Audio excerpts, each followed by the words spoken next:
नमस्कार, मैं सुनीता कथा मंथन में आप सबका स्वागत करती हूँ। कथा मंथन में आज सुनिए बकुल कथा का 29वां अध्याय। बकुल कथा के आगे के अध्याय आपको हमारी प्लेलिस्ट से मिल जाएंगे। लिंक आपको एंड स्क्रीन पर मिल जाएगा।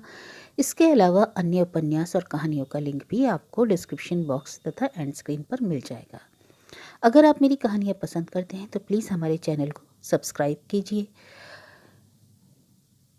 तो चलिए शुरू करते हैं बकुल कथा का 29वां अध्याय। अब अनामिका देवी के साथ एकाएक अचानक बहुत सारी घटनाएं होने लगती हैं, चाहे वह उनके घर में हो या आसपास, जिन पर यकीन करना अनामिका देवी के लिए भी कठिन होता जा रहा है।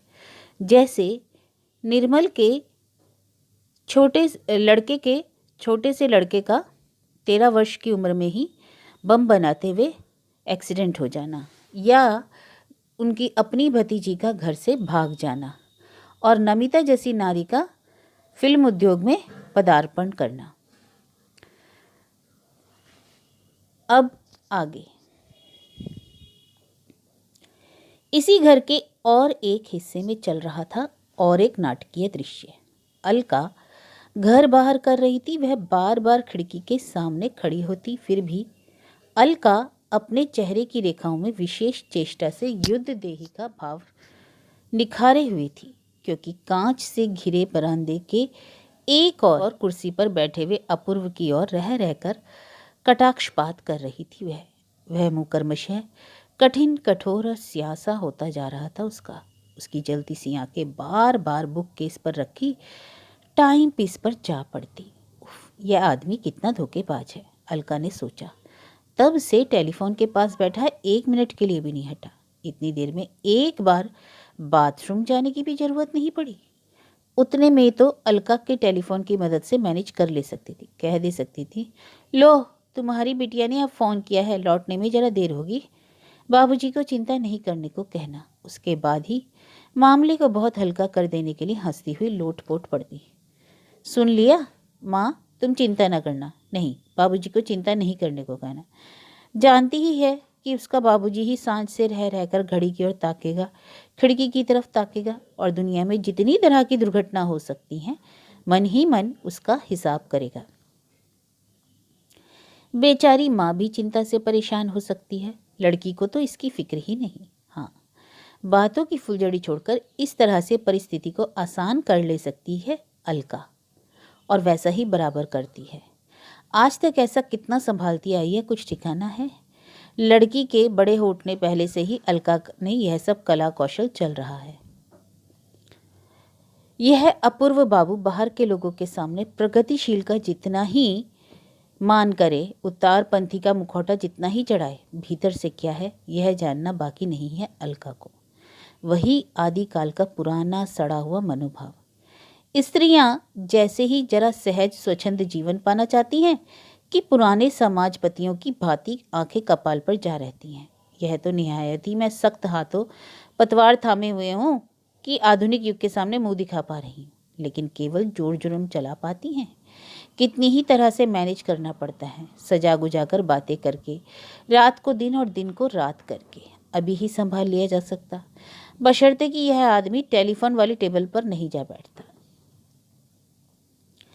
लड़की पर गुस्से के मारे अलका के माथे में आग लग गई। सब कुछ तो जानती है, फिर भी अति क्यों? जो रहे सह वही ठीक। अरे दोस्तों के साथ पिकनिक में गई है, ठीक किया, तो क्या रात के 11 बजे तक घर नहीं लौटेगी? इतनी रात तक कोई पिकनिक में रहता है? यह सब सोचती रही, पर साथ ही साथ लड़की की ओर से युक्ति को सख्त करने के लिए मन ही मन बोल उठी, बाबा जाने कोई दुर्घटना तो नहीं हुई? बाबा यानी वह अलौकिक शक्ति वाले गुरुदेव, अलका के नेहर के नाते, जो अलका के भी गुरुदेव हैं। अलका के ही क्यों, सत्यभामा के भी हैं। उदार, प्रगतिशील उन बाबा का मत है, आदमी सोने की जात है, वह कभी अपवित्र नहीं होता। और यह भी कहते हैं कि भला बुरा गलत ठीक इन सब का विचार करने वाला होता कौन है? तू। मन महेश्वर है, वह जो चाहे करने देना होगा। ऐसे उदारपंथी बाबा के शिष्यों की संख्या अनगिनत होगी, इसमें संदेह का। अलका के नेहर या ननिहाल का कोई एक हो सकता है आदि शिष्यत्व का दावा करे, परंतु बाद में तीनों कुल का कोई बाकी नहीं। लेकिन अलका का ऐसा नसीब कि जवान लड़की तक को बाबा के चरणों में सौंप दे सकी है, पर अपने पति को नहीं झुका सकी। गर्चे बाहर की सभी स्त्रियां कहती हैं कि अलका जैसा वंशवद पति कितनी स्त्रियों के नसीब होता है, और सास नंदे तो स्पष्ट ही उस पुरुष को स्त्रैण कहती हैं। काश काश वे जानती लोगों की नज़रों में पति को स्त्रैण साबित करने के लिए अलका को कैसे आकाश पताल एक करना पड़ा, कितना जीवन शक्ति लगानी पड़ी है। यह तो नितांत गुरु के बल से बलवान ही है अलका। इसलिए अभी भी परिस्थिति को बेटी के अनुकूल बनाने के लिए अलका बोल उठी, बाबा जाने कोई दुर्घटना तो नहीं हुई। और सुलगी या अक्सा वह आदमी इतनी देर की स्तब्धता को भंग करके दबे गले से गरज उठा, दुर्घटना? प्रश्न या मंतव्य, समर्थन या प्रतिवाद, कौन जाने। अलका को लगा अवस्था की मूठ को शायद वह कसकर पकड़ सके, इसलिए वैसे ही गले से बोली, वही सोच रही हूँ। बाई कार जो गए हैं ना सब, लौटते समय गाड़ी वाड़ी खराब हुई या और कुछ। स्वर को अलका ने और नीचे उतारा, कलेजे में जो हो रहा है आजकल, तो रात दिन दुर्घटनाएं जो हो रही हैं। आग की लौ और एक बार दमक उठी, वैसा यदि हुआ तो मैं कहूँगा तुम लोगों के भगवान मर गए हैं। अब तक तो मैं अपने भगवान से प्रार्थना कर रहा था कि एक्सीडेंट ही हो, ऐसा हो कि तुम्हारी उस नाचने वाली लड़की के दोनों पैर सदा के लिए लंगड़े हो जाए। जब अलका यह सोच रही थी कि परिस्थिति कब्जे में आ रही है, तब ऐसी बात, इतना अपमान तो बर्दाश्त नहीं किया जा सकता। वह बदस्तूर तुनक उठी, झुंझलाकर बोली, क्या कहा? हाँ, जो कहा उसे फिर दोहरा रहा हूँ, प्रार्थना करता हूँ तुम्हारी लड़की टांगे तुड़वा कर घर लौटे। अलका तीव्र से तीव्रतर हो गई, उतना भी ढो कर क्यों? कहो कि अब घर ही ना लौटे, गाड़ी से पिस जाए, गजब का प्राण है। आखिर बाप हो ना तुम। वही तो, उसी को अस्वीकार करने का उपाय ढूंढ नहीं पा रहा हूँ, काश पा जाता। ओह ऐसा, कहने में शर्म नहीं आती? घर की एक और लड़की को भी तो देखा, तेज दिखाकर बाप की नाक के सामने से घर से चली गई, नहीं लौटे, लेकिन कोई निंदा नहीं हुई। सारा दोष मेरी ही बेटी का। निंदा नहीं हुई? कौन कह रहा है? तुम ही तो निंदा कर रही हो। लेकिन यह तुम जानती हो, मैं भी जानता हूँ कि वह लड़की पाताल की सीढ़ी पर पाँव नहीं बढ़ाने की। रुको, स्त्री अकेली बाजार में घूमती फिरे तो कौन उसे स्वर्ग की सीढ़ी पर चढ़ाने आएगा? मैं कहती हूँ। अलका क्या कहती पता नहीं कि अचानक सत्यभामा आ पहुंची, बोल उठी, खूब रंज हो रहे हो ना बाबूजी? जानती हूँ होंगे, उनका क्या बताओ बाबूजी ना का, मगर दिन भर में के इतना कुछ के बाद सेकंड शो सिनेमा, बाबूजी घर में घुसने नहीं देंगे, मगर कौन सुने। लड़कियां कितनी पाजी है जानते हो? कहती कि हम शायद किसी घर की लड़की नहीं है, हमारे बाप बाप नहीं है। फिर भी सिनेमा समाप्त होने के पहले ही मैं शीला को साथ लेकर चल दी। सबने मजाक बनाया, बाबूजी बोल ही नहीं रहे। बाप के गले में लटक गई सत्यभामा। मैं मित्रों के सामने माथा झुकाकर पहले चली आई, इसलिए कि तुम नाराज होंगे, और तुम मुंह तुम्बा किए बैठे हो बाबूजी, हंसोगे नहीं, मैं बुरी तरह रो दूंगी। नमिता के जीवन में नाटक नहीं था। वह एक दीनहीन परिचय लिए बड़ा साधारण जीवन जी रही थी। उसकी प्राप्ति का घर शून्य था, इसलिए नमिता का प्रतिवाद उठाया था, और वह प्रतिवाद दिन पर दिन प्रबल हो उठा। इसलिए नमिता ने आकस्मिक नाटकीय मोड़ लेकर अपने जीवन को ही नाटक कर डाला। लेकिन बहुत प्राप्ति का गौरव लिए आलोको उज्ज्वल मंच में ही जा घुमा फिरा करते ही उसमें प्रतिवाद क्यों उठता है? पारुल के छोटे बेटे शोभन की बहू रेखा के पति ने तो संपत्ति का टैक्स में कोई कोर कसर नहीं रखी, फिर भी वह अपनी संपत्ति को कब्जे में नहीं रख पा रहा है। 10 साल के विवाहित जीवन के बाद रेखा ने एकाएक आविष्कार कर लिया, धोखे से भरे इस दाम्पत्य जीवन को ढोते रहने का कोई अर्थ नहीं। लेकिन आज तक सबने देखा और जाना है कि उनका जीवन बिल्कुल भरा पूरा है। वहाँ फाँक ही कहाँ है, फाँक ही कहाँ है। फाँक मतलब खालीपन।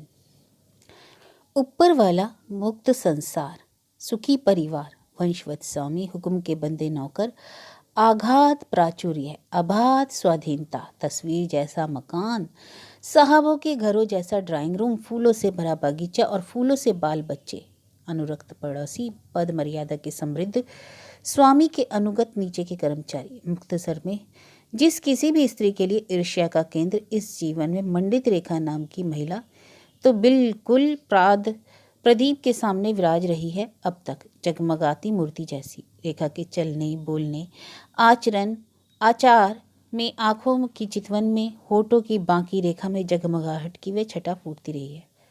और हठात हठात यह क्या, उसका जीवन भार क्या तो दुर्बह उठा। जिस पति से चिंता, भावना, इच्छा, वासना, रुचि, पसंद में उसका कहीं मेल ही नहीं, वैसे स्वामी के साथ रहना अब उसके लिए असंभव हो उठा। बेटे के हारे हुए परेशान मुंह की और स्थिर आंखों से ताक कर पारुल ने धीरे से कहा, तुम मजाक तो नहीं कर रहा शोभन? वह होता तो मेरे लिए जरूर अच्छा ही होता, शोभन ने धीरे से कहा, लेकिन अचानक तुमसे ऐसा मजाक करने क्यों आता? मैं बच्चों को तुम्हारे पास रखने आया। बच्चों को उसने नहीं छोड़ा, वह बाप मरे बेटी जैसे मामा के यहाँ पले। पारुल भीतर ही भीतर कांप उठी, बोली, यानी तुझे दोनों को ही छोड़कर रहना होगा? और उपाय क्या है? रह सकेगा? पारुल पूछ बैठी, पर पूछते ही लज्जित हुई। वास्तव में नहीं सकने शब्द का कोई अर्थ नहीं। आदमी क्या नहीं कर सकता? शोभन ने वही प्रश्न किया। इस नहीं सकने का शब्द का कोई अर्थ है माँ? ठीक ही तो है, किंतु कुछ दुविधा में रुककर आखिर मन के जोर से बोल उठी, तो तुम लोगों का अलगाव पक्का हो गया शोभन? बेपरवाह पारुल के लिए भी तलाक शब्द मुंह में अटक गया। संतान का टूटा हुआ चेहरा बड़ी ही अजीब चीज है। शोभन एक अजीब हंसी हंसकर बोला, पक्का नहीं, कचहरी तक अभी नहीं पहुंचा है। अभी ही कचहरी जाने में असुविधा है, बड़ा हंगामा है उसमें, सब तो जानती ही हो। धीरे धीरे सीढ़ी उतरना सुविधाजनक है। 3 साल तक अलग रह पाने पर विच्छेद सहज ही होगा। कोर्ट को ऐतराज करने का रास्ता नहीं रहेगा। तब तक सांस, तब तक आस। पारुल ने फिर भी मन ही मन राहत की सांस ली। शायद अलग रहने के अवकाश में एक दूसरे का अभाव अनुभव करके ये गलती को समझे। शायद नित्य सहचर्य की वितृष्णा धुल जाने से नए आग्रह का अनुभव करे। शायद ये दोनों बच्चे ही एक दारुण समस्या खड़ी करके इनकी समस्या को सहज कर दें। बच्चे को छोड़कर रह सकेगी रेखा? जो रेखा अपनी वासना की मुट्ठी में सदा सारे परिवेश को ही कसकर दबाए रखना चाहती रही है। जो रेखा अपने सिवाय और किसी को कभी देख नहीं सकी। बच्चे के लिए जी कैसा करेगा?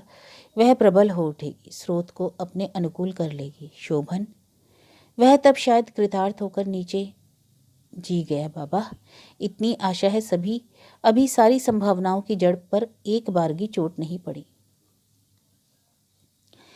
कहानी की एक किताब देकर शोभन के लड़के को गंगा के किनारे वाले बरामदे पर बिठा आई है, इसलिए बात करने में असुविधा नहीं हो रही थी। बेटे के आगे चाय की प्याली बढ़ाकर पारुल ने कहा, मगर तुम लोगों में रुचि का अमेल कब हुआ? अपने को गला पिघलाकर एक सांचे में ढाल तो लिया था तुम लोगों ने। पारुल जरा हल्की ही हुई, जानकर ही। माँ के मुंह की ओर तककर शोभन ने बोला, तुम्हें वैसा लगता है? मुझे क्यों बेटा, सभी को तो लगता है। सबकी छोड़ो, अपनी कहो, मुझे ही क्यों न लगे? कुछ देखा, तुझे खोज कर नहीं पाया? शोभन जरा हंसकर बोला, तुम जैसी स्त्री ने भी जिसे खोज कर नहीं पाया, उस सूक्ष्म गंभीर चीज को तुम्हारी बहू ने ठीक ही ढूंढ निकाला माँ, और ढूंढ निकाल कर ही बिगड़ उठी। शोभन ने चाय के प्याले पर ध्यान दिया। पारुल ने धीरे से कहा, किंतु तुम लोगों को अपने मन का द्वंद्व ही बड़ा हुआ, बच्चों को नहीं सोचोगे? यह बात हमारे आगे क्यों सोच रही हो माँ? मैंने कोशिश में तो कोई कमी नहीं छोड़ी। ठीक है, इनकी माँ से ही वह बात हुई, पर तेरी मजाल नहीं हुई मैनेज करने की? कहाँ हुई? शोभन ने फिर कहा, हर कुछ की आखिर कोई हद भी तो है, मैनेज करने की भी तो है। तो अभी यह रहा कि तू अपनी नौकरी पर चला जा रहा है, वह अपने मैके रहेगी और लड़का यहाँ लड़की वहाँ रहेगी। मतलब कि भाई बहन के सुख का जो संग होता है, बेचारे उससे भी वंचित रहेंगे। लड़की तो गनीमत है कि माँ को पा रही है, और लड़के के नसीब में वह भी नहीं। शोभन जरा हल्के गले से बोल उठा, वह बाप की माँ को पा रहा है ना? तू रुक तो। पारुल प्राय डांट कर बोली, फिजूल की बात रहने दे। बाप की जिस माँ को बेचारे ने जन्म से आंखों नहीं देखा, उसे पाकर तो वह एक बार की कृतार्थ हो जाएगा ना। सच में तो उसकी ओर ताक ही नहीं पा रही हूँ। बुढ़े बुढ़े माँ बाप ने अपने हृदय की समस्या को इतना जटिल कर दिया है कि सोच नहीं रहे हैं कि उनका सिर झुक गया। अब तक के उमंग गौरव के जीवन से एकाएक मानो तुम लोगों ने उन्हें एक दारुण लज्जा, दुख, असम्मान के जीवन में ढकेल दिया। होश भी है इस संसार में उनका परिचय पत्र कितना मलिन विवर्ण हो गया। अपने माँ बाप को जीवन में वे कभी क्षमा कर सकेंगे? कर सके, जब भी अवाक होऊंगा, नहीं कर सकेंगे। ग्लानि का वह बोझ उनके जीवन को भारी नहीं कर देगा। संभवतः पारुल कभी उत्तेजित नहीं होती, आज वह उत्तेजित दिखी। शोभन ने टूटे गले से कहा, जानता हूँ कर देगा, असहनीय कर देगा, मगर क्या करूँ? यह तो नहीं कि ये युक्तियाँ बताई नहीं। परंतु तुम्हारी अनबन हुई कब, किस सूत्र से? पारुल मानो इसे हल्का करके बेटे के मन के भार को लघु कर देना चाहती हो, जैसे दो अबोध लड़की लड़का लड़ झगड़ कर अपना कुछ नुकसान कर जा रहे हैं और पारुल उन्हें संभाल देगी। शोभन शायद माँ के इस मनोभाव को समझ रहा है, शायद नहीं भी। सोचता है माँ मामले की गंभीरता को नहीं समझ रही, इसलिए वह सीधे माँ की ओर ताककर स्पष्ट स्वर में बोला, अनबन अनबन हर बात में सदा, फिर भी अनवरत चेष्टा करता आया, अंत तक हार गया। और वह कहती है कि मैंने कभी चेष्टा ही नहीं की। पारुल के एक निश्वास निकला, गहरा गाढ़ा निश्वास। उसने खिड़की से बाहर निगाहें डाली, देखा शोभन का लड़का कहानी की किताब को समेट कर रखकर करके गंगा की ओर ताकता हुआ चुप बैठा है। पारुल बेटे की ओर देखकर बोली, हार मान गया? हाँ, बना नहीं। पारुल दूसरे प्रसंग पर आई, बोली, तेरा लड़का तो वो है, बाप के लड़कों की तरह विलायती स्कूल में पढ़ता था, यहाँ उसकी क्या दशा होगी? अभी जिस दशा पर पहुंचा है उसी में सामंजस्य करना होगा। दादी के हाथ की रसोई खाएगा और बंगला स्कूल में पढ़ेगा। पारुल का स्वर कुछ कठोर हो गया। मतलब यह हुआ कि जिस काल को तुम लोग वह युग कहकर नाक सिकोड़ा करते थे, उस काल से डग भर भी आगे नहीं बढ़े हो। तुम लोग भी उस युग की भांति बाल बच्चों को अपने सामान के अलावा कुछ नहीं सोचते, या कि तुम्हारे खिलौने हैं। उस युग में भी तो यही था। कौन उनकी ओर देखता था? अपनी शौक साध मिटाने का उपकरण मात्र, अपनी सुविधा असुविधा के अनुसार ही उनकी व्यवस्था। परंतु इस युग में तुम लोगों ने तो बड़ी बड़ी बोलियां सीखी हैं, उनके लिए बहुत व्यवस्था, बहुत आयोजन। कहाँ है दृष्टिकोण? बदला। संतान के लिए स्वार्थ त्याग की जरूरत है, अपनी जिद और अहंकार छोड़ने की जरूरत है। आज के तुम माँ बाप तो यह नहीं सोचते। उनके जीवन का सांचा तुम्हारी सुविधा का अनुपात है। अब तक तो तुम लोग उन बच्चों को अपनी पद मर्यादा और ऐश्वर्य के मापदंड से खाने पीने पढ़ने खेलने प्रत्येक मामले में साहब बनाकर पाल रहे थे। अभी अपनी इच्छा वासना के सांचे में ढालकर उनके लिए दादी के हाथ के झोल भात और बगल में बस्ता दबाए पाठशाला जाने का हुक्म दे रहे हो। फिर कहीं अचानक ख्याल हो आए तो हो सकता है सर घुटाकर ब्रह्मचारी आश्रम में भेज दोगे, या एक बार की पासा पलटकर नोकदार जूते और ड्रेन पाइप पेंट पहनाकर सीधे अमेरिका भेज देना चाहोगे। यह नहीं देखोगे कि उनके भी एक मन है, यह नहीं सोचकर देखोगे उस मन में माँ बाप के लिए क्या संचित है। शोभन ने एक गहरा निश्वास छोड़ा। शोभन ने कहा, यह मत सोचो माँ कि मैंने यह सब नहीं सोचा या रेखा को समझाने की कोशिश नहीं की, पर किसी भी तरह ना समझे तो क्या करूं? फिर तो बच्चों को भी उसी के हाथों सौंप बिल्कुल दिवालिया बन जाना पड़े। पारुल का मन पीड़ा से टन टन कर उठा। अपनी बात पर उसे लज्जा हुई। सच ही तो, नितांत निरुपाय होकर ही तो वह माँ के पास दौड़ा आया है। यहाँ तो उसने अहमिका को बड़ा नहीं किया। सो पारुल ने हवा को हल्का करने की चेष्टा की। बोली, लेकिन बहू की ऐसी काट जिद है क्यों? यह तो बता, इस उम्र में तू और किसी की बीवी के प्रेम प्रेम पे तो नहीं पड़ गया? शोभन ने हठात माथा झुका लिया। बोला, श्रद्धा नाम की भी एक वस्तु होती है, वह इसे भी बर्दाश्त नहीं कर सकती। पारुल अपलक आंखों से बेटे को देखने लगी। उसे मानो एकाएक रहस्य का दरवाजा मिल गया, लेकिन वह इसे कह नहीं बैठी। बोली, वह भी कोई विरोध की वस्तु है? कहा तो सिर्फ यही नहीं, पग पग पर भेद। यह जीवन उसे असहनीय उठा। मैं संकीर्णचित हूँ, वह उदार है। मैं ग्राम्य हूँ, वह आधुनिक। मैं ईश्वर पर विश्वास करता हूँ, उसकी राय में यह कुसंस्कार है।